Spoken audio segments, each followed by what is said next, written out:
네, 하나님의 말씀은 신약 성경 요한계시록 우리 13장 5절에서 10절 말씀까지를 제가 봉독해 드리겠습니다. 이것은 하나님의 말씀입니다. 또 짐승이 과장되고 신성 모독을 말하는 입을 받고 또 42달 동안 일할 권세를 받으니라. 짐승이 입을 벌려 하나님을 향하여 비방하되 그의 이름과 그의 장막 곧 하늘에 사는 자들을 비방하더라.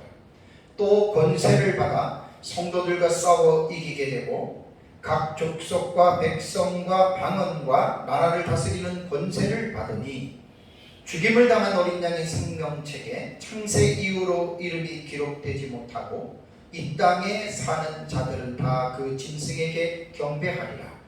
누구든지 귀가 있거든 들을지어다. 사로잡힐 자는 사로잡혀 갈 것이요 칼에 죽을 자는 마땅히 칼에 죽을 것이니 성도들의 인내와 믿음이 여기 있느니라. 아멘. 지난주에는 후3년반이 시작이 될 때 동시다발적으로 일어나는 8가지 사건 가운데에 제가 두 증인의 부활과 승천의 사건과 그 다음에 이제 둘째인과 둘째화인 6번째 나팔의 계시인 유브라데 전쟁에 대해서 말씀을 드렸습니다. 그러니까 이제 후3년반에도 8가지 사건이 동시에 일어났는데 지난주까지 제가 4가지의 사건에 대한 설교를 여러분들에게 했습니다. 이번 시간에는 이제 그 후3년반에 나타나는 오전에는 사건에 대해서 제가 말씀을 드리는 게 아니라 왜 후3년반을 대환란이라고 부르는지에 대해서 조금 더 제가 성경을 구약 성경과 신약 성경의 내용을 제가 다시 한번 좀 종합적으로 제가 정리를 좀 해봤습니다. 왜 후3년반을 대환란이라고 할까 궁금해야 됩니다. 그렇다면 이 대환란이라고 하는 용어는 누가 만들었을까요? 어떤 특정한 개인이나 어떤 특정한 단체가 대환란이라고 하는 이 용어를 만들었을까요? 혹자는 대환란에 대한 용어는 세계주의 전천년에서 만든 용어이기 때문에 그것은 성경에 없는 용어다라고 이렇게 아주 극단적인 사람은 말을 하는 경우가 있는데 과연 그럴까요? 이제 요한계시록을 제가 연구를 하면서 보면 성경 안에 명확하게 묘사한 그런 사실들이 거의 대부분입니다. 이거는 이렇고 명확하게 이제 그렇게 표현을 했는데 성경을 이렇게 어떤 성경이든 간에 성경을 연구하다 보면 분명하게 언급하지 않는 부분들이 간혹 있어요. 예를 들자면 삼위일체라고 하는 용어가 신구약 성경에는 안 나옵니다.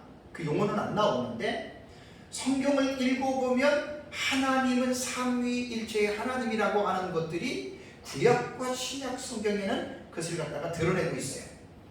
그래서 이제 요한계시록을 연구를 하다 보면은 요한계시록만 가지고 요한계시록을 이해할 수 없습니다. 그러니까 요한계시록만 가지고 요한계시록의 내용을 풀 수 없다라고 하는 말입니다. 요한계시록은 신약 성경뿐만이 아니라 구약 성경과의 직접적으로 연결이 되어져 있기 때문입니다. 그래서 특히 요한계시록을 공부를 하려면 구약 성경에 나타난 내용을 선지식이라고 하죠. 먼저 알아야 그래야지 사실은 요한계시록을 이해하는 데 많은 이제 도움이 됩니다. 특히 예수님께서 재림하시면 이 세상이 이제 심판을 받잖아요. 택한 자들은 구원을 받고 그러면 예수님의 재림 직전에 이 세상에는 어떠한 일이 일어나는가? 사실 구약 성경과 신약 성경을 연구하다 보면 엄청난 환란, 큰 환란이라고도 표현되는 한문으로 말하는 대환란이잖아요. 이러한 대환란이 일어날 것이라고 구약 성경도 계시하고 있고 신약 성경도 계시하고 있습니다. 그렇다면 대환란의 용어에 대해서 먼저 말씀을 제가 드리겠습니다. 대환란은 우리말의 어휘를 보면 대자와 환란 이렇게 이제 두 가지의 단어가 병합이 된 용어죠. 큰 대자와 그 다음에 이제 환란이라고 하는 말은 근심과 재난이라고 하는 이런 의미를 가지고 있는데, 그러니까 환란은 근심과 재난인데 이것이 아주 크다 차라라고 하는 말이 대환란이라고 하는 용어거든요. 그렇다면 왜 큰 환란이라고 했을까? 왜 대환란이라고 했을까? 그렇다면 인류 역사를 보면 환란의 역사라고 해도 과언이 아니잖아요. 에덴 동산에서 아담과 하와가 선악과를 따먹으면서부터 환란을 당했잖아요. 그죠? 그리고 구약시대와 신약시대 지금까지 수천 년의 시간을 지내오면서 개인이나 가정이나 나라와 민족이 계속해서 지금도 환란을 당하고 있습니다. 그러면 지금까지 인류 역사를 통해서 있어왔던 환란과 비교할 때 그 환란과 어떤 정도인가, 이걸 먼저 우리가 생각을 해봐야 됩니다. 왜냐하면 대라고 하는, 크다라고 하는 이 환란 앞에 이 부분이 이제 형용사가 수식이 됐기 때문에 우리는 지금까지 왔었던 이 환란과 비교해서 어떻게 더 큰지 이런 부분은 기본적으로 생각을 해볼 필요가 있습니다. 그래서 저는 오늘 구약 성경과 신약 성경에 예수님 재림 직전에 일어날 이 대환란이 성경에 어디 나오느냐, 이 부분을 가지고, 물론 많이는 안 나와도 그 부분을 가지고 좀 보려고 합니다. 자, 다니엘서 12장 1절을 보시면, 많이 말씀을 드렸는데 다니엘서 12장 1절을 보면 그때라고 하는 그 시를 명확하게 명시했습니다. 정관사를 붙였습니다. 자, 그때에 내 민족을 호위하는 큰 군주 미가엘이 일어날 것이요. 이거는 제가 해석을 안 하고요. 그 다음에 또 환란이 있으리니라고 말을 했습니다. 환란이 있을 것이다 라고 말했습니다. 원어에 보면은 이게 완료형인데 있을 것이다 라고 하는 미완료로 해석이 되는 이유는 그 앞에 히브리어는 앞에 문장 안에서 미완료태 동사가 나오면 뒤에 나오는 동사는 완료태를 미완료태로 해석한다고 했어요. 8년 전 9년 전에 기억나세요? 제가 다니엘서 9장 27절 71회를 설교를 하면서 그때 외희게삐르라고 하는 그 완료태인데 왜 그 완료태를 미완료로 해석하는지에 대한 그때 여러분들에게 9년 전에 말씀을 드렸습니다. 왜냐하면 26절에 나오는 동사가 미완료태 동사가 나와요. 71회 본문에. 그래서 앞선 동사가 미완료태가 나오면 뒤에 나오는 완료태는 미완료로 해석하라고 되어져 있거든요. 그러니까 환란이 있을 것이다. 완료태지만 미완료로 해석하면 환란이 있을 것이다 라고 그때를 분명하게 명시를 했는데, 이 환란에 대해서 12장 1절에는 이는 그 환란은 어떤 성격이냐면 개국 이래로 그때까지 없던 환란일 것이요 이렇게 말을 했습니다. 그러니까 환란의 크기를 지금 설명해 주는 거예요. 개국 이래로 그때까지 없던 환란이다. 그러면서 그때에 내 백성 중 이스라엘 백성들입니다. 다니엘의 백성입니다. 넓게는 이제 뭐 하나님의 그 신약시대 교회까지도 다 함의가 되지만 본문에서는 이스라엘 백성들로 다니엘의 백성으로 우리가 이렇게 생각해서 우리가 이해하면 되겠습니다. 그때의 내 백성 중에 책에 기록된 모든 자가 구원을 받을 것이라. 자, 여기에서 오는 환란이라고 하는 이 명사는 차라라고 하는 단어거든요. 이 차라는 차르의 여성형으로 지금 나왔는데 뜻이 공경, 곤란, 궁핍, 고통, 고난, 재난이라고 하는 이러한 부정적인 의미를 가지고 있는 단어입니다.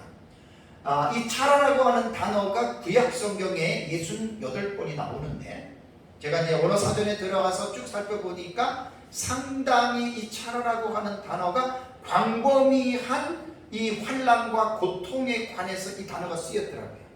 그래서 뭐 전체적으로는 보지 못해서 크게 제가 두 가지로 본다면 내적인 환난과 외적으로 겪는 모든 환난을 묘사할 때 이 차라라고 하는 단어를 사용을 했습니다. 대표적으로 두 가지를 보면 시편 25편 17절에 다윗의 시입니다. 다윗이 뭐라고 말을 했냐면 내 마음에 근심이 많사오니 나를 고난에서 끌어내 주소서, 이렇게 하나님께 기도했습니다. 자, 이 환난은 뭐죠? 마음에 근심이 많은 거예요. 마음에 내적인 환난을 말하는 거예요. 그래서 시편 25편은 다윗이 적들의 공격으로부터 공격을 받을 때 마음속 겪는 그 차라예요. 그 환란이에요. 다음에 이사야 8장 2절의 내용을 보면 땅을 굽어 보아도 환란과 흑암과 고통의 흑암뿐이니 그들이 심한 흑암 가운데 쫓겨 들어가리라. 이사야서 8장의 말씀은 북이스라엘 백성들이 하나님의 율법을 거역함으로 말미암아 결국 아수르에 의해서 너희들은 멸망을 당한다라고 하는 예언적인 의미의 말씀이거든요. 그러니까 여기서 땅을 굽어보아도 환란과 흑암과 고통의 흑암밖에 없다. 여기서 환란이 차라라고 하는 이런 동사가 사용이 되어졌습니다. 북이스라엘이 아수르에 의해서 멸망을 당할 때 722년에 얼마나 여러분 비참했는지 아십니까? 그런 환란입니다. 그러니까 다니엘서 12장 1절에 환란이 있을 것이다 라고 하는 이 예언 속에는 내적인 고통뿐만이 아닌 외적인 모든 환란을 다 함의하고 있다라고 하는 것을 여러분 기억을 해야 됩니다. 그래서 우리 다니엘서 12장 1절은 이 환란을 두 가지 차원에서 이해를 해야 됩니다. 첫 번째는 협의적으로 좁은 면으로 볼 때는 1차적으로는 이스라엘 백성들이 장차 겪을 대환란에 관한 예언이고요. 넓게 광의적으로 볼 때는 이 다니엘서 12장 1절에 나오는 이 말씀의 환란은 이스라엘 백성들만 겪는 환란이 아니고 전 세계적으로 일어나는 환란 가운데에 이스라엘 백성들도 포함이 된다라고 하는 말씀으로 여러분 이 본문을 이제 이해를 해야 됩니다. 그런데 이 본문에 명시된 이 환란에 대해서 개국 이래로 그때까지 없던 환란이라고 이렇게 말을 했잖아요, 그죠? 이 개국이라고 하는 이 말은요, 미에르오트 고이라고 하는 히브리어 단어인데 두 단어입니다. 이 미에요트라고 하는 말은 히브리어 동사에 보면은 하야 동사가 있어요. 하야 동사가 있는데 이 하야 동사라고 하는 말은 무엇이 일어나다, 발생하다라고 하는 그러한 의미거든요. 그 다음에 고이라고 하는 말은 뭐냐면 이 고이라고 하는 말은 뭐냐면은 민족이라는 말이에요. 그러니까 민족이 일어났다. 이 말은 뭐냐면 민족이 태동된 이후로 그 말입니다. 그러니까 이스라엘 백성들이 태동된 이후로 그 말이거든요. 그래서 여기에서 보면은 하야 동사를 연계형으로 써가지고 이제 미에요트라고 하는 이 단어로 이제 이렇게 본문에는 기록이 되어져 있습니다. 그렇다면 우리는 이스라엘 민족이 태동이 된 이후부터, 그죠? 그런 말이잖아요, 그죠? 이스라엘 백성의 민족이 태동을 언제로 보죠? 이스라엘 백성들의 조상은 아브라함이잖아요, 그죠? 창세기 12장 1절에 하나님이 아브라함을 부르십니다. 그래서 아브라함이 하나님의 선택된 백성의 조상이고 아브라함의 자손들이 가나안에 있다가 이제 야곱의 후손들 70명이 애굽으로 내려가죠, 그죠? 애굽에서 430년 동안 종살이를 하다가 출애굽할 때 약 200만 명이라고 하는 큰 민족을 이루죠. 그렇다면 이스라엘 백성들이 아브라함 때부터 시작한다면 아브라함 때부터 겪었던 환란을 생각해 보세요. 애굽에 내려가서 사라를 빼앗겼던 바로 왕에게 빼앗겼던 적이 있잖아요, 그죠? 이거 다 환란이에요. 그 다음에 또 야곱의 자손들이 이제 야곱이 에서에 속였다가 나중에 돌아올 때 어떻게 돼요? 디나의 강간 사건 아시죠?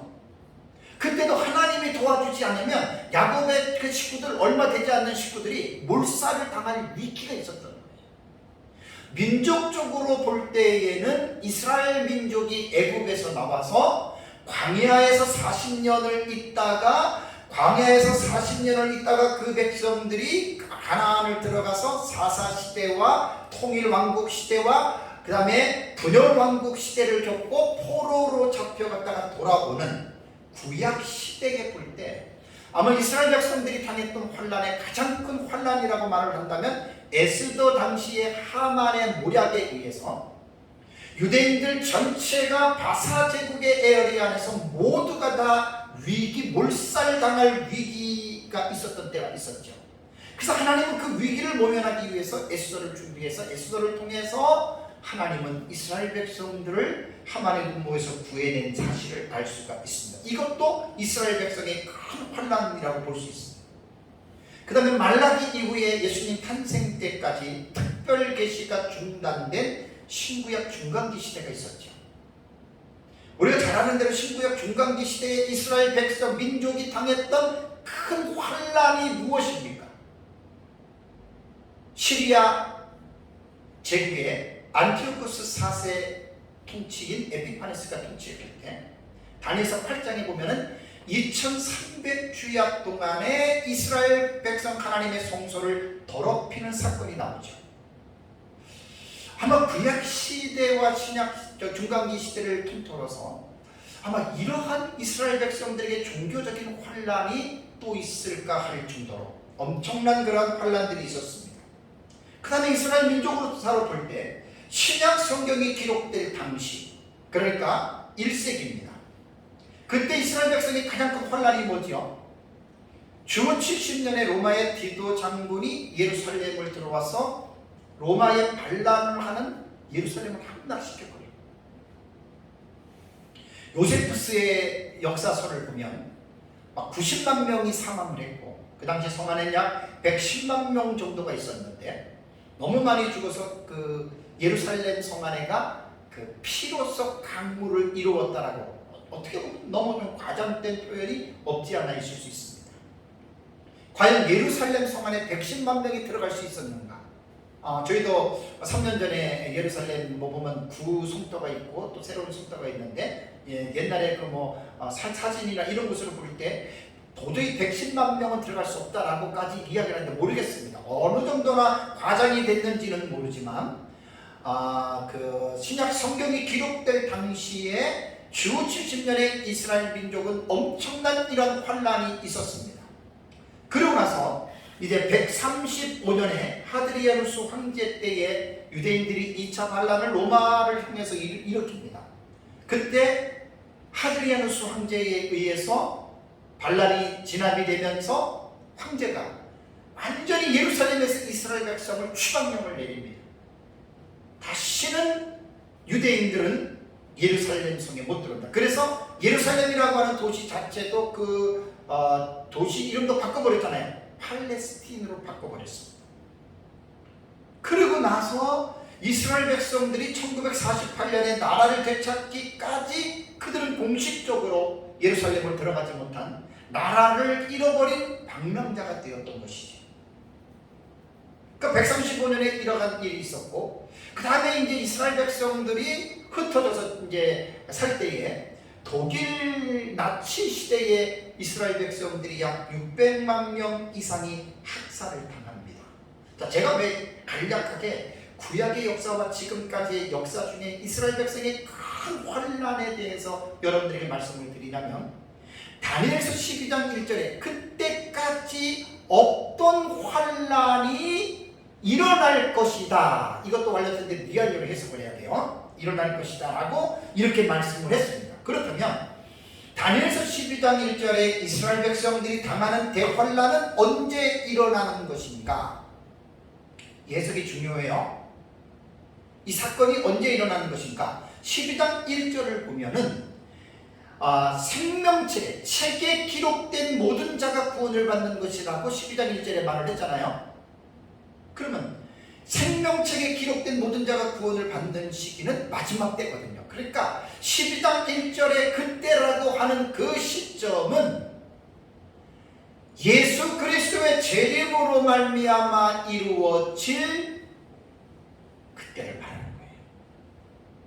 그래서 본문의 말씀을 통해서 알 수 있는 이 교훈은 예수님 재림 직전에 일어날 이 대환란을 지금 말하고 있는데, 이스라엘 민족이 태동된 이후로 많은 환란이 있었지만 그것보다 더 큰 환란이다라고 하는 것을 여러분들이 잊어서는 안 됩니다. 이런 환란이다. 그래서 우리는 구약적인 개념을 보아도 예수님 재림 직전에 있을 대환란, 우리가 이제 그렇게 해석을 하고 있는 겁니다. 자, 두 번째는 신학적인 개념은 마태복음 24장 21절입니다. 마태복음 24장 21절에 예수님이 뭐라고 제자들에게 말씀을 했냐면, 이는 그때에 큰 환란이 있겠습니다. 마태복음 24장을 찾아보셔야 돼요. 이는 그때에 큰 환란이 있겠습니다. 그러면서 뭐라고 얘기를 했냐면 큰 환란이에요. 창세로부터 지금까지 이런 환란이 없었고 후에도 없으리라 라고 이렇게 말을 했습니다. 자, 여기에 큰 환란, 들립시스 메갈레라고 하는 헬라어 단어거든요. 환란이라고 하는 말은 이제 그냥 우리말에 나온 대로 억압, 압박, 고통, 괴로움, 고난을 말합니다. 들립시스라고 하는 말이 환란이라고 하는 뜻이거든요. 그런데 이 환란 앞에 수식된 형용사가 뭐죠? 크다라고 하는 말이거든요. 이게 메갈레입니다. 이게 메갈레. 이게 메갈레라고 하는 말은요, 이 메갈레라고 하는 이 형용사는 이 메가스라고 하는 크다라고 하는 이 단어예요. 메가스라고 하는 이 단어거든요. 그러니까 메가스라고 하는 이 단어는 크다라고 하는 이 단어인데, 환란 앞에 수식된 이 메가스, 메갈레스라고 하는 이 단어는 그 환란의 강렬성과 그 정도를 묘사할 때 사용하는 형용사거든요. 근데 크다는 거예요. 근데 예수님은 마태복음 24장에서 어떤 상황과 비교를 했냐면 창세로부터 지금까지 이런 환란이 없었다는 거예요. 그러니까 다니엘서 12장 1절에 하나님이 다니엘을 통해서 개국 이래로 말한 이스라엘 민족이 시작된 그 이후보다도 예수님의 말씀은 그 이전으로 올라가요. 왜냐하면 하나님이 천지를 창조하신 창세로부터 이렇게 보는 거예요. 여러분, 예수님이 하신 말씀의 의미가 대단히 지금 중요한 거예요. 노아 시대에 전 세계가 물로 심판을 받았죠. 소돔과 고모라 같은 경우는 불과 유황으로 심판을 받았죠. 엄청난 환란들이 있어 왔잖아요. 근데 그것보다도 더 큰 환란이라고 예수님께서는 더 크다라고 지금 이렇게 말씀을 하고 있는 이 부분을 여러분 이해를 해야 됩니다. 그렇다면 본문을 마태복음 24장 21절을 해석하는 데에 종말론적인 신학 입장에 따라서 해석이 다릅니다. 우리는 성경을 해석할 때 보면 모두가 다 똑같이 해석하면 좋겠지만 그렇지 않습니다.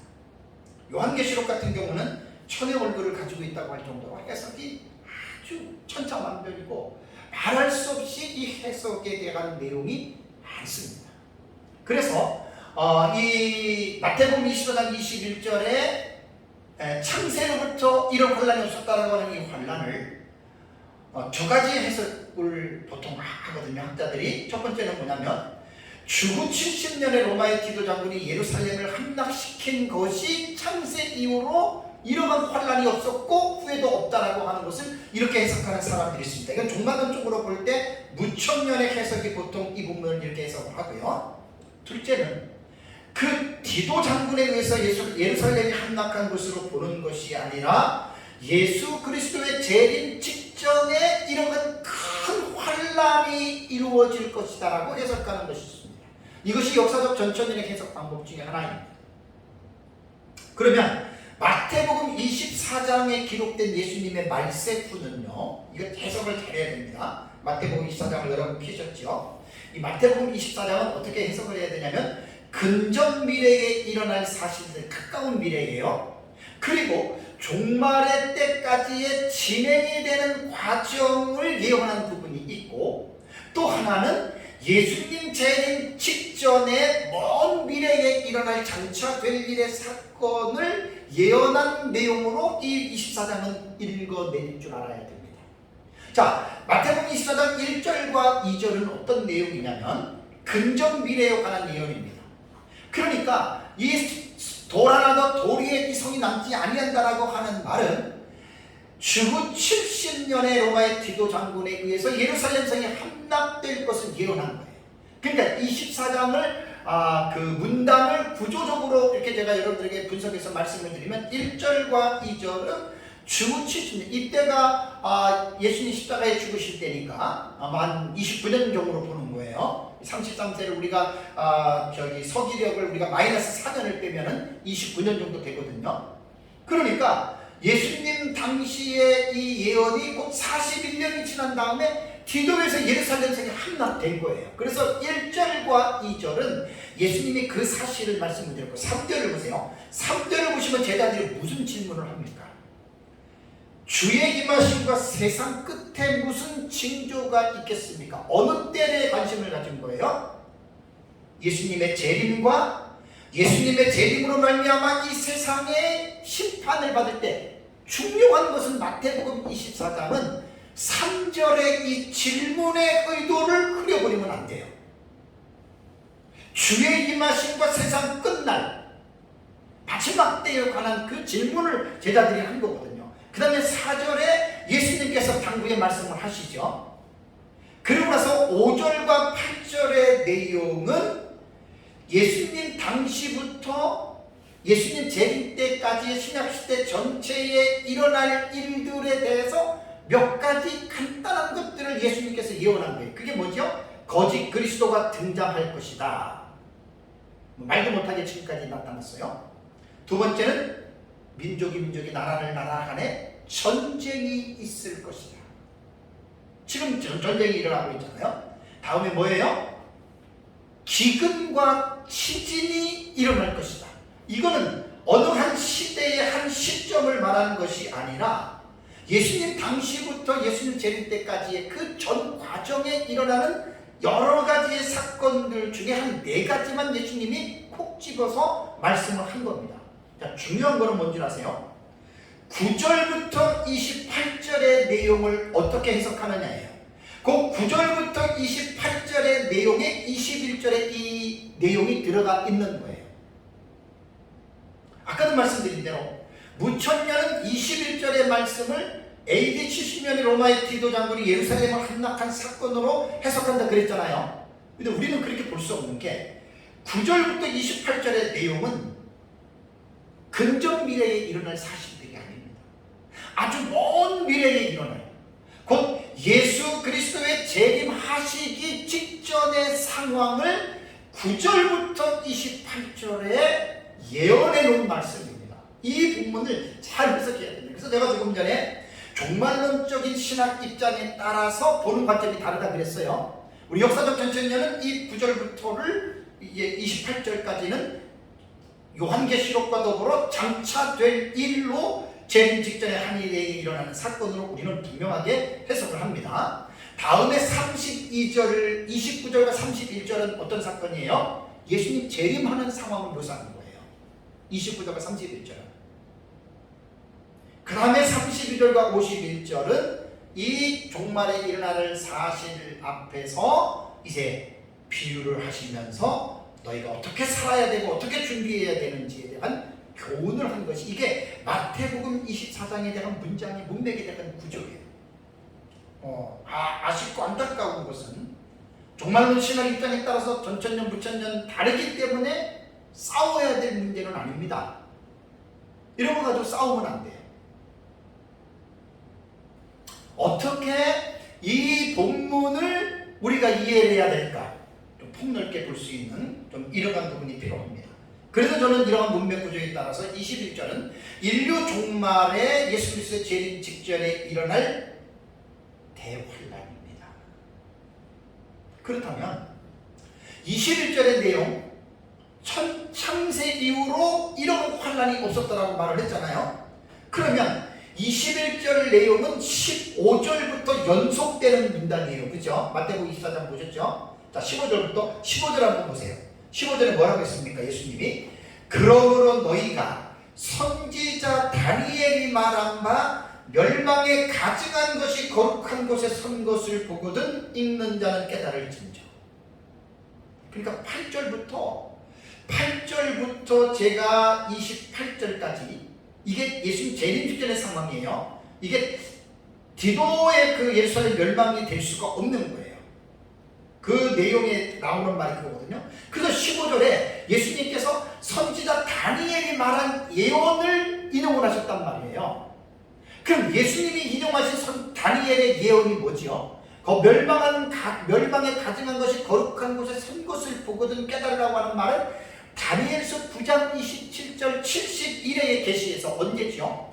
후삼년 반이 될 때 27절 기억나세요? 그가 장차 많은 사람들과 더불어 한 일의 동안에 언약을 굳게 맺고 그 다음에 그 일의 절반에 해치 절반에 제사와 예물을 금지하고 그 다음에 또 포악하여 가증한 것이 날개를 의지하여 설 것이며 이게 예루살렘 성전에 우상이 세워진다라고 하는 표현입니다.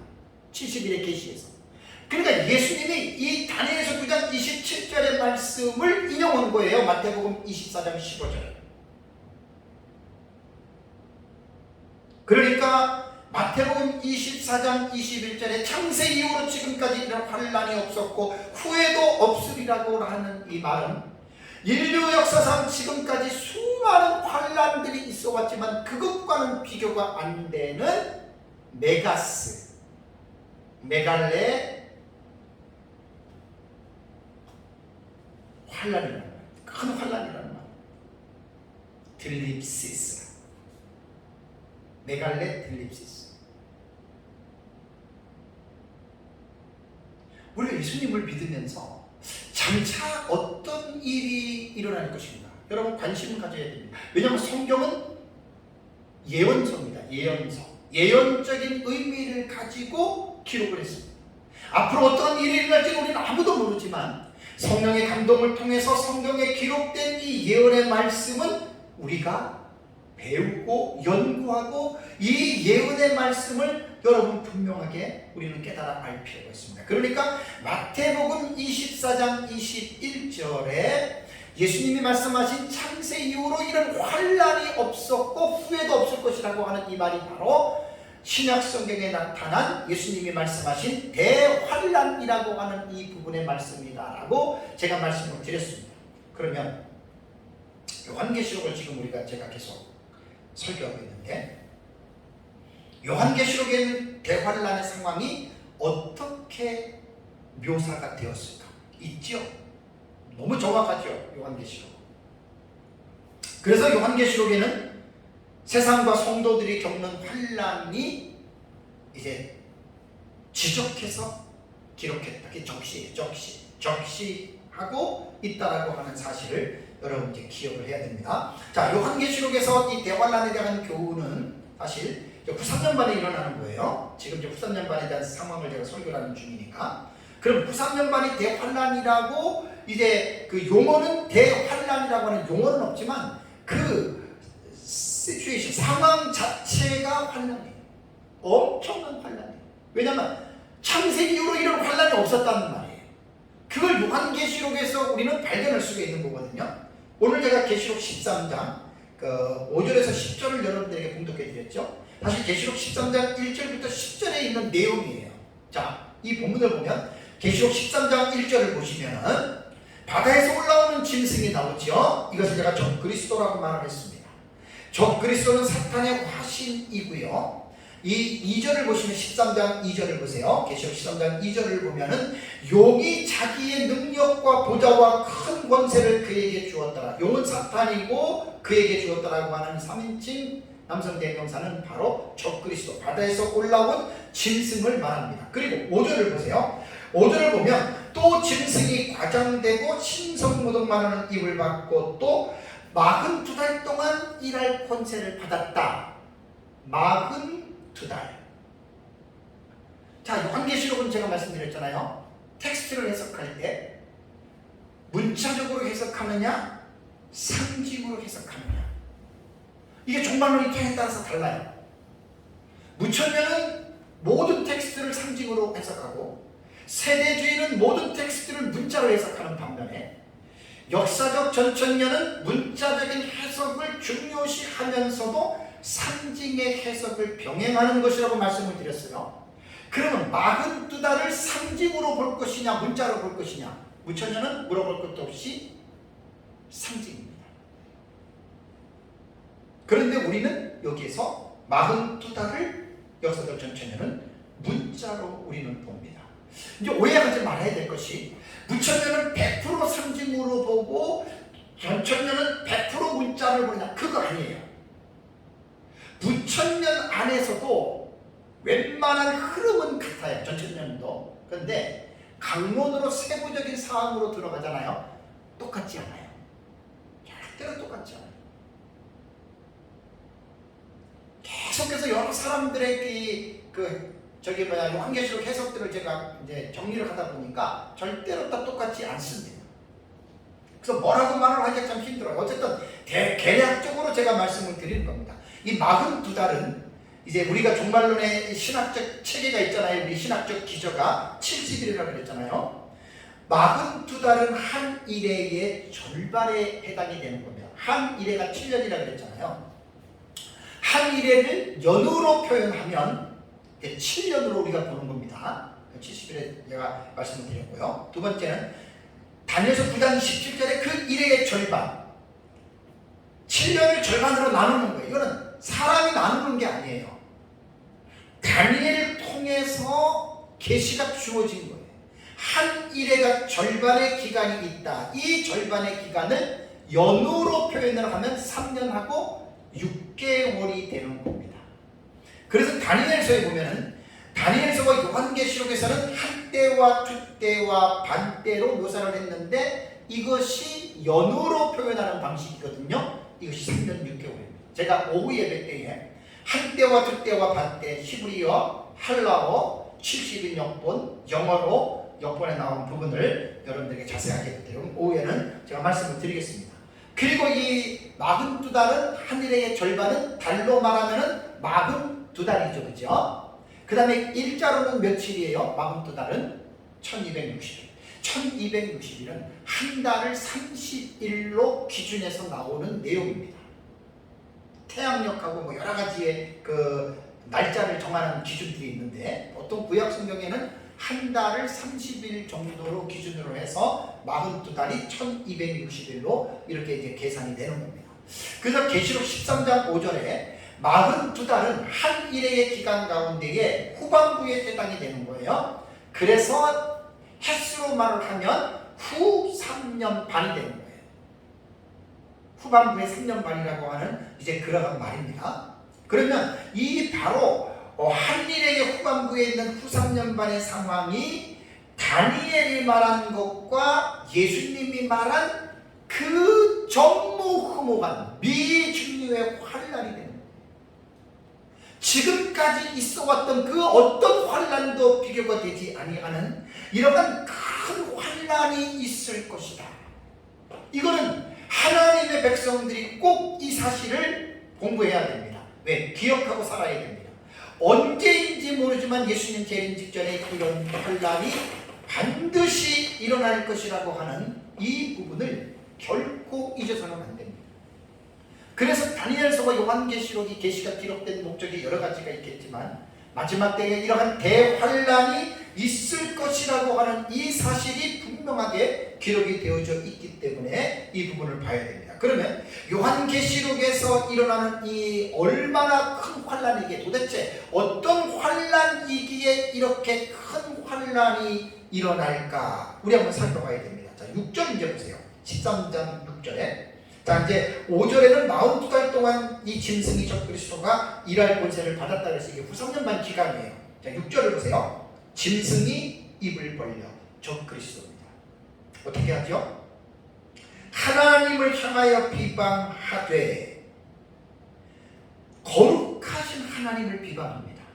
이거는 제가 주의 설교할 때 다 설교했던 거기 때문에 간략하게만 말씀을 드립니다. 그 다음에 그의 이름과 하나님의 이름과 그 다음에 그의 장막 곧 하늘에 사는 자들을 비방하다. 제정신을 가진 사람은 이렇게 안 하죠. 그러니까 적그리스도는 사탄의 하수인이라고 그랬잖아요. 사탄으로부터 권세를 받은 자라 그랬잖아요. 그러니까 그 입을 벌려서 하나님과 하늘에 있는 자들을 비방합니다. 끔찍한 일입니다. 이게 어떤 한 지역에서 일어난 국지적인 사건이 아니에요. 예수님 재림 직전에는 전 세계적으로 동시에 일어나는 일로 봐야 됩니다. 다음에 7절을 보세요. 또 권세를 받아, 이게 사탄으로부터 받은 권세잖아요. 성도들과 싸워서 어떻게 됩니까? 이기게 된다. 성도의 싸움이에요. 그 다음에 각 족속과 백성과 방언과 나라를 다스리는 권세를 받으니, 그러니까 바다에서 올라오는 짐승인 적그리스도는 전 세계적인 범위를 지금 아우르고 있다는 거예요. 전 세계적인 곳에서 지금 역사하는 이것들 분명하게 여러분이 기억을 해야 돼요. 그 다음에 8절을 보세요. 8절을 보시면 죽임을 당한 어린 양의 생명책에 창세 이후로 이름이 기록되지 못하고 이 땅에 사는 자들은 다 그 짐승에게 경배하리라. 이게요, 이 성경을 읽으면 성경의 말씀을 대한 서기라고 해요. 서기, 주예라고 해요. 뜻을 잘 해석을 해요. 8절의 말씀은 생명책에 이름이 기록되지 않는 사람, 불택자잖아요. 그죠? 근데 놀랍게도 뭐라 그러죠? 이 땅에 사는 불신자들은 다 한 명도 빼놓지 않고 그 짐승에게 경배하리라. 경배하리라고 하는 말이 프로스크리오라고 그랬어요. 예배 드리는 거예요. 예배. 우리가 하나님을 경배하는 프로스크리오 하는 것처럼 세상 사람들도 이 적그리스도를 프로스크리오 한다. 곧 예배한다라는 말입니다. 모든 사람들입니다. 그러니까 생명책에 기록된 자들 외에는 모두가 다 적그리스도를 메시아로 하나님으로 그들이 경배한다, 그 말입니다. 그러니까 이게 영적으로 볼 때 얼마나 큰 환란이겠어요. 지금까지 여러분 이런 때가 있었습니까? 세상의 모든 사람들이 우상을 세워놓고 그 우상이 하나님이라고 다 그렇게 믿었던 때가 있었습니까? 공식적으로 그것도. 10절을 보세요. 사로잡힐 자는 사로잡혀갈 것이요, 그 다음에 칼에 죽을 자는 마땅히 칼에 죽을 것이니 성도들의 인내와 믿음이 여기 있느니라. 그러니까 이 후삼년 반에 짐승에게 경배를 하지 않는 사람은 성도밖에 없습니다. 근데 성도들이 붙잡히면 다 칼에 죽어요. 여러분, 지금 우리는 마지막 때에 예수님의 재림 직전에 어떠한 징조가, 어떠한 사인이 이 역사 세계 속에서 일어나는지에 대해서 알고 있어야 됩니다. 그것이 성경의 예언적인 계시예요. 왜 우리가 성경을 연구해야 됩니까? 특별히 장차될 일들에 대한 이 부분은 묵시소라 그러잖아요. 계시록, 구약의 묵시록, 다니엘, 여기에 이런 부분들이 아주 세밀하게 기록이 되어져 있기 때문에 이 원문에 대한 이해가 없으면 이런 부분들을 깨달을 수가 없어요. 자, 후삼년반이 왜 대환란인지, 이때에 일어나는 끔찍한 상황에 대해서 좀 더 자세하게 말씀을 드릴게요. 데살로니가 후서 2장 3절 4절 하도 많이 봐서 여러분 다 외우고 있어요. 데살로니가 후서 2장 3절과 4절에 누가 어떻게 하여도 너희가 미혹되지 말라. 먼저 배교하는 일이 있고 저 불법의 사람 곧 멸망의 아들이 나타나기 전에는 그날이 이르지 아니하리니라고 바울이 데살로니가 교회 성도들에게 말씀을 했습니다. 왜 그러냐면 데살로니가 교회는 예수 그리스도의 재림에 대한 잘못된 사상이 있었어요. 그래서 예수님의 재림이 곧 임한다라고 하는 이 차키라고 하는, 속히 임한다라고 하는 이 말의 의미를 그들이 이해를 못했어요. 헬라어의 시간에는 제가 크로노스가 있고 카이로스의 시간이 때가 있다고 그랬어요. 물론 아이오니오스는 영원한 시간을 말할 때 사용했던 단어고, 크로노스는 물리적인 시간을 사용할 때, 카이로스는 특별한 특정한 때를 지명할 때는 카이로스라고 하는 단어를 썼습니다. 그러니까 예수님이 내가 속히 오리라고 하는 타퀴라고 하는 말은 시간적인 긴급성인데, 예수님의 재림에 있어서만큼은 크로노스의 물리적인 시간으로 이해를 하면 안 됩니다. 데살로니가 교회 성도들이 그러한 그릇된 생각을 가지고 있었어요. 예수님이 속히 오신다라고 하는 말은 물리적인 시간으로 이해를 하니까 이제 곧 올 것처럼 해서 데살로니가 교회인들 안에 예수님의 재림 때에 나타나는 특정한 어떤 사건들, 뭐 예를 들자면 마태복음 예수님 말한 것처럼 예수님 재림할 때 우리 휴거되잖아요. 하늘 이 끝과 저 끝에서 택한 자들을 천사들이 불러모, 그게 휴거예요. 왜 휴거가 없어요? 데살로니가서 4장 17절에도 너희를 끌어올린다, 그게 휴거란 말이에요. 휴거. 하나님이 끌어올린다. 휴거가 왜 없어요? 세대주의자들이 말하는 7년 환란전에 휴거는 없지, 휴거라고 하는 건 성경에 있습니다. 그러니까 무천년주의자들이 비판을 할 때 조심해서들 비판해야 돼요. 네, 뒤에 그 다시 자세하게 제가 좀 말씀을 드립니다. 그래서 예수님이 재림할 때는 언제인지는 모르지만 분명한 하나의 사건이 일어나는데 배교하는 일이 있다. 장차 보세요. 지금 기독교 인구가 계속해서 지금 마이너스 극감이에요. 극감. 코비드19 팬데믹 현상으로 인해서 한국교회 지금 엄청나게 지금 감소했습니다. 한 30% 정도는 빠졌다고 보면 돼요. 물론 회복하겠죠. 근데 어떻게 될지는 몰라요. 그런데 이제 예수님 재림 직전에는 조금만큼의 배교가 아니라 전 세계에서 많은 숫자가 교회를 떠납니다. 그러면 예수님 재림 때가 가깝다 생각을 해야 되고, 또 하나는 불법의 사람 곧 멸망의 아들이 나타난다 이거예요. 바울이 말한 불법의 사람과 멸망의 아들, 그 사람이 누구예요? 단수예요.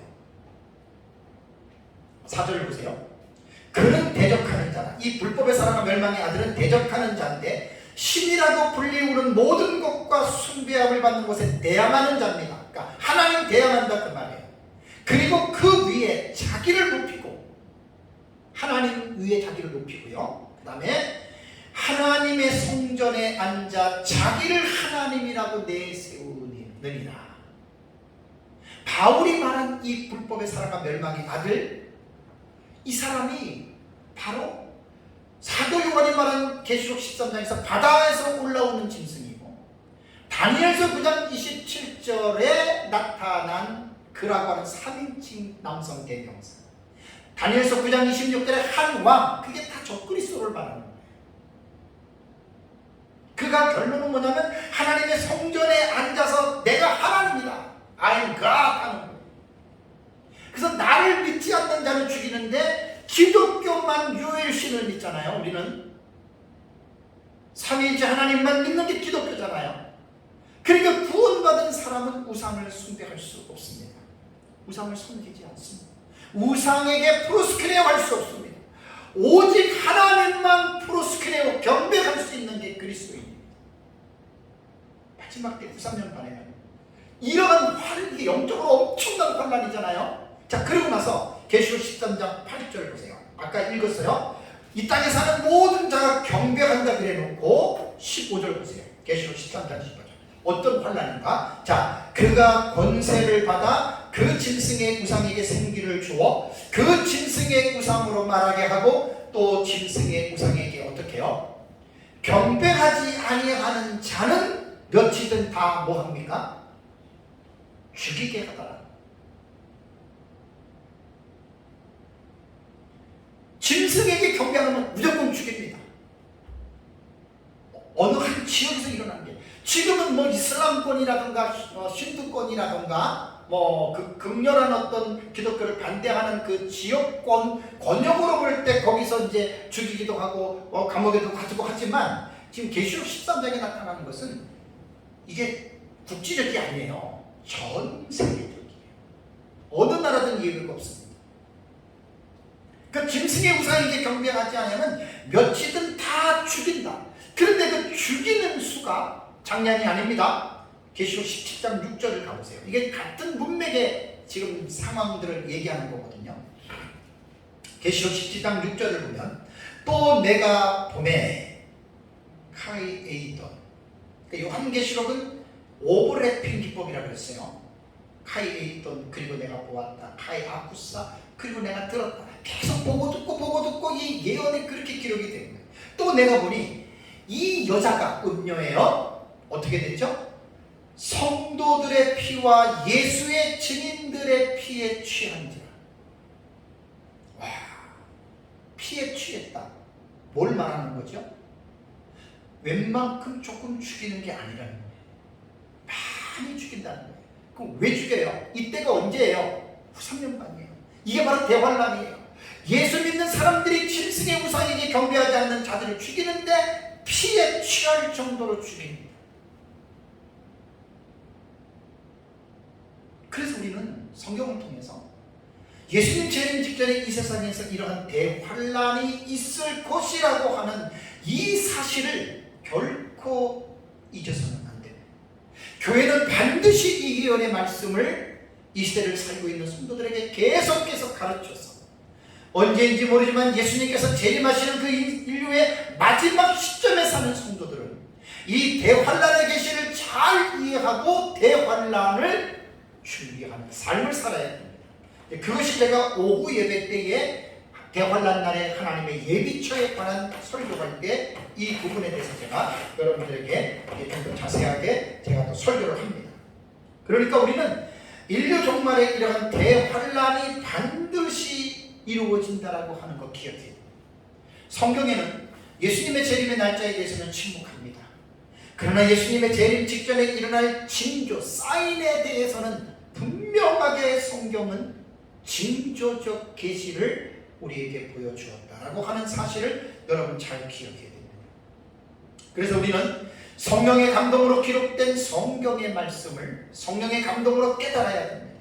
그리고 특히 장차 될 일을 기록한 이 작은 두루마리의 계시인 요한계시록을 사사로이 읽어서는 안 됩니다.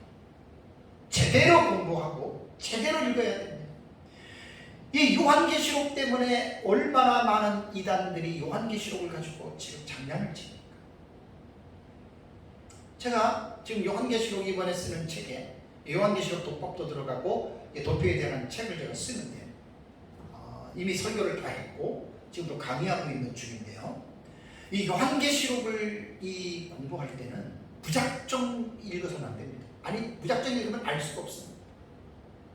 반드시 성경과 신학적인 기본적인 지식을 갖추고 공부를 하지 않으면 저급스럽고 신비로운 불건전한 방식으로 요한계시록을 읽게 되고 반드시 그 사람은 요한계시록을 잘못 깨닫게 되어져 있습니다. 그래서 제가 저희 교회에서는 2월달에 3월달이군요. 요한계시록 독법에 대해서 한 2달 넘게 20시간 동안 제가 설교를 했어요. 그게 이제 책의 원고에 수정해서 다 들어갑니다. 계시록을 그냥 읽어서는 무슨 뜻인지 모르겠어요. 그래서 철저한 이러한 독법, 제가 20시간 설교했던 그 내용에 그 정도의 기본적인 시스템 안에서 요한계시록을 공부를 해야 전천년이든 무천년이든 세대주의든 후천년이든 위험하지 않게 조금 해석은 달라도 여러분들에게 갈 수 있다라고 하는 이제 이런 사실입니다. 앞에서 제가 말씀드린 대로 대환란은 어떤 사람이 고안해서 만든 작품이 아닙니다. 구약 성경과 신약 성경이 엄숙하게 인류 종말에 이러한 대환란이 일어날 것이다 라고 분명하게 말을 하고 있습니다. 그렇다면 이제 대환란은 분명하게 있습니다. 성경의 교훈입니다. 그렇다면 이제 가장 중요한 게 뭔지 아세요? 하나님을 믿는 그리스도인들이 이 대환란의 시기에 어떻게 되느냐가 가장 우리에게 중요합니다. 요한계시록을 보면 이 대환란이 성도들이 겪는 환란이 있고 세상 모든 사람들이 겪는 환란들이 있어요. 조금 전에는 제가 이제 모든 세계적으로 겪는 환란에서 그 말씀을 좀 드렸는데 이 대환란에 의해서 우리가 기본적으로 알아야 할 사실은 성도들은 대환란을 어떻게 할 것인가에 대해서는 두 가지입니다. 하나는 조건이 반드시 붙어요. 후3년반 대환란에 오전에 설교할 하나님의 예비처에 들어가는 사람은 머리털 하나도 상치 않아요. 예수님이 그랬잖아요. 너희는 머리털 하나도 상치 않는다는 말이 있잖아요. 그걸 아마 이때에 아마 적용시키면 딱 맞는다고 저는 생각을 합니다. 그 후3년반 엄청난 끔찍한 대환란에 예비처에 들어간 사람은 머리털 하나도 상하지 않아요.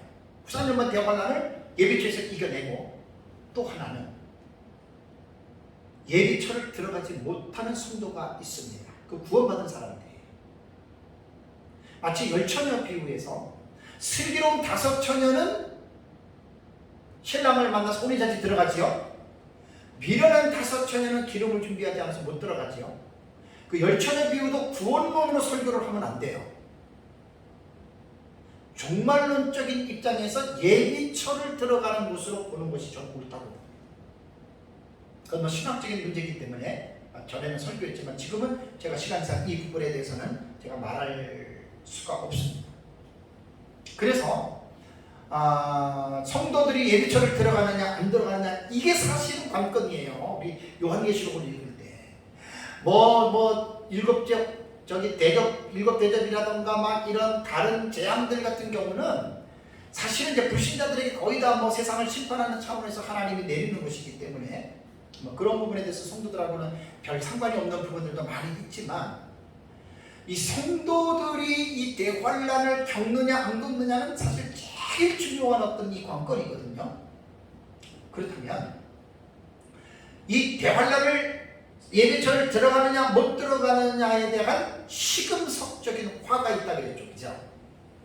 그게 바로 첫째와 황충화예요. 참 황충화는 이게 참 해석이 제일 어려운 내용이라 그랬잖아요. 뭐가 어렵다 그랬죠? 황충화에 가해자와 피해자가 나오잖아요. 가해자는 사탄의 세력으로 다 100% 누군가가 다 인정을 합니다. 악한 영의 세력으로. 근데 피해자 설정에서는 달라요. 거의 다수가 피해자를 불신자로 봐요. 그래서 우리는 성도로 보잖아요. 상식적으로 생각해보면 사탄도 예수님 재림하면 심판받을 거 알아요. 1000년 동안 무적행에 갇혀요. 1000년하고 끝나면 풀려났다가 지옥으로 떨어져요. 자기가 예수님 재림하면 자기가 심판을 받을 줄 사탄이 아는데 뭐가 답답해서 자기의 백성들인 생명책에 기록되지 않는 자들을 5개월 동안을 죽지 못하도록 괴롭히죠. 상식적으로 생각해보세요. 불가한 일이에요. 이 불가능한 일이거든요. 그래서 많은 사람들이 첫째 화인 다섯째 나팔 황충화를 해석할 때 이 피해자를 불신자로 본다는 거예요. 이건 너무너무 아이러니한 해석이에요. 성도들의 핍박으로 봐야 됩니다. 그래서 황충화는 전상년간이 끝나 5개월이잖아요. 5개월 동안 제한적인 화예요.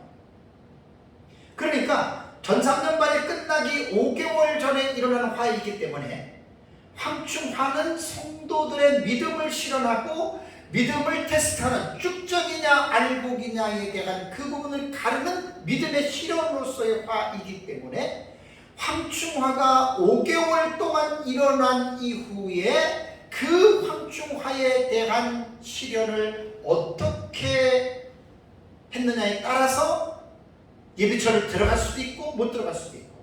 그래서 도표에 보면 제가 그림을 그려놨잖아요. 이긴 자는 예비처, 진 자는 여자의 남은 자손들. 오후에 이 내용을 좀 더 자세하게 제가 여러분들에게 좀 말씀을 드리겠습니다. 그러니까 이 황충화에서요 제일 중요한 게 이거예요.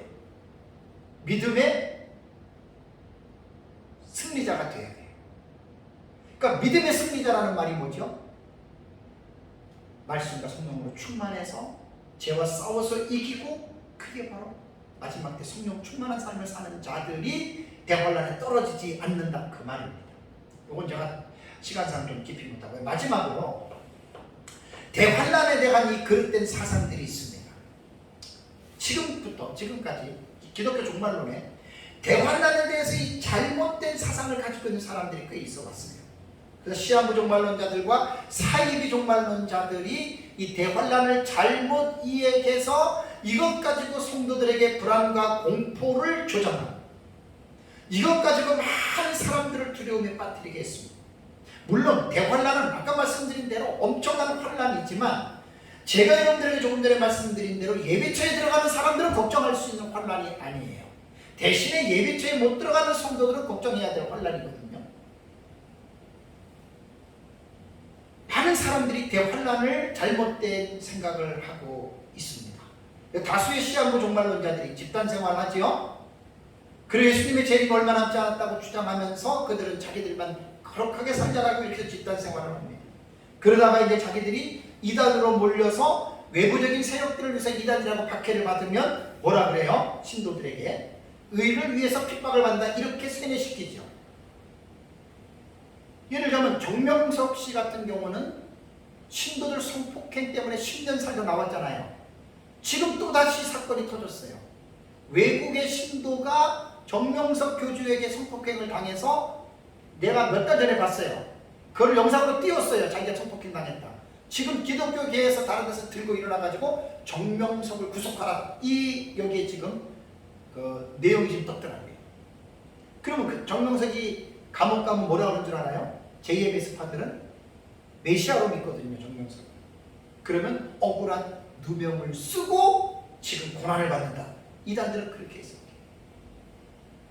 만민중앙교회 이재로이도 신도 성폭행 때문에 감옥 갔잖아요. 교회에서는 뭐라고 가르치는 줄 아세요? 그 딸이 목사예요. 당회장님은 누명을 쓰시고 억울한 지금 고난을 받고 계신다. 그게 이단들이 써먹는 수법. 그 대환란은 그렇게 해석하는 게 아니에요. 그래서 대환란과 사상과 연계해서 그릇된 사상을 가지고 있는 종말론 그룹 단체가 뭐냐면 세대주의입니다. 오해하지 말아야 될 것은 세대주의가 잘못됐지만 이단은 아니에요. 초기 세대주의의 클래식 세대주의가 있어요. 거기서는 잘못된 주장들이 많아요.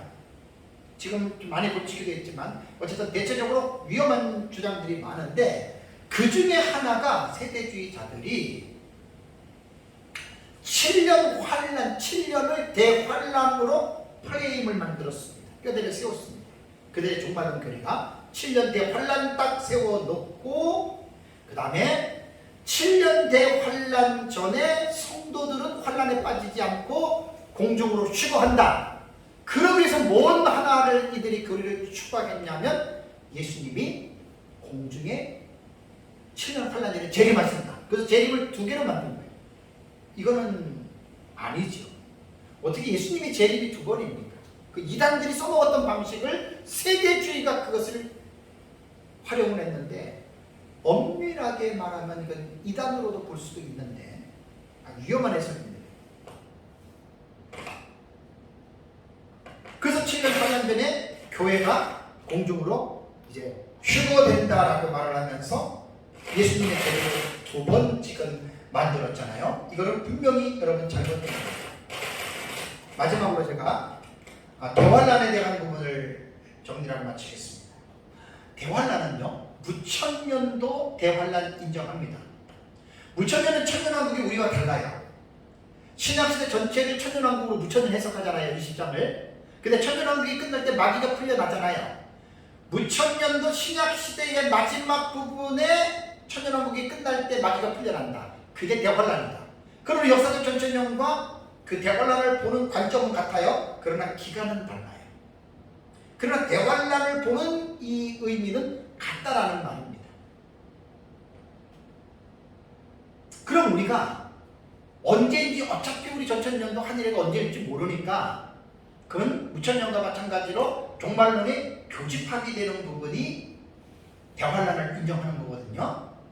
그렇다면 마지막으로 우리는 성경을 보면 베드로전서 5장 8절과 9절에 근친하라 깨어라 너희 대적 마귀가 오는 사자와 같이 두루다니며 삼킬 자를 찾나니 너희는 믿음에 굳건하게 하여 그를 대적하라. 이는 세상에 있는 너희 형제들도 동일한 고난을 당하는 줄을 알미라라는 말씀이 있습니다. 마지막 때에 마귀가 자기 때가 얼마 남지 않기 때문에 하나님의 백성들을 얼마나 괴롭히는지 모릅니다. 자, 계시록 12장 12절 볼까요? 계시록 12장 12절에 보면 그러므로 하늘과 그 가운데 거하는 자들은 즐거워하라. 왜 즐거워하냐면 용이 공중에서 쫓겨났잖아요. 사탄이. 그러나 땅과 바다는 화 있을진저. 왜 화가 있느냐면 이는 마귀가 자기의 때가 얼마 남지 않은 줄을 알므로 크게 분내어 너희에게 내려갔습니다. 그러니까 마귀도 알아요. 예수님 재림하면 자기가 천년왕국에 무적행에 갇히고 천년왕국 끝나고 심판받는 줄 마귀가 알아요. 그러니까 마지막 때가 되면 될수록 우는 사자처럼 마귀는 삼킬 자를 찾는, 마귀의 표적은 구원받은 자들입니다. 우리가 살고 있는 이 세상을 잘 살펴봐야 됩니다. 예수님의 승천 이후 2000년의 세월이 지나면서 포스트모더니즘 사회가 돌아오면서 벌써 지금 포스트모던 후기 사회로 들어오면서 세상의 상황이 어떻습니까? 지금 뭐 차별금지법, 우리나라 언제인지 뭐냐면 통과가 될 텐데 길을 쓰고 막아야 됩니다. 우리는 페미니즘, 동성애, 성적 타락은 상상을 초월할 정도로 앞으로 더 이러한 일들이 많아집니다. 이제 기독교를, 종교를 더 직접적으로 탄압하고 박해하는 날이 가면 갈수록 이런 것들이 점점 많아집니다. 그래서 마귀가 자기 때가 얼마 남지 않을 알기 때문에 이 세상에 있는 많은 사람들을 도덕적으로, 윤리적으로, 영적으로 타락시켜서 이제 하나님의 교회를 대적하는 이 일을 이제 시작을 계속해서 하고 있습니다. 그래서 저와 여러분들은 예수님이 누가복음 17장 26절과 30절에 노아의 때에 된 것과 같이 인자의 때에도 그러하리라 라고 말씀하신 이 시대적 상황을 잘 읽을 줄 알아야 되고, 누가복음 21장 34절 36절에 너희는 스스로 조심하라. 그렇지 않으면 방탕함과 술 취함과 생활의 염려로 마음이 둔하여지고 뜻밖의 그날이 덕과 같이 너희에게 임하리라 라고 하는 이 말씀을 엄중하게 우리는 받아들여야 됩니다. 영적으로 우리가 깨어있지 않으면 안 됩니다. 조심하는 삶을 살지 않으면 우리는 방탕함과 술 취함과 생활의 염려로 마음이 둔해져요. 하나님의 자녀들이. 왜 성령 충만을 받아야 되는 줄 아십니까? 성령에 의해서 우리의 생각과 말과 행동이 강력한 지배를 받아야만 우리는 마지막 시대의 이 죄악된 세상에서 넘어지지 아니하고 그 죄와 거슬려서 우리는 싸워서리를 이길 수가 있다 그 말이에요.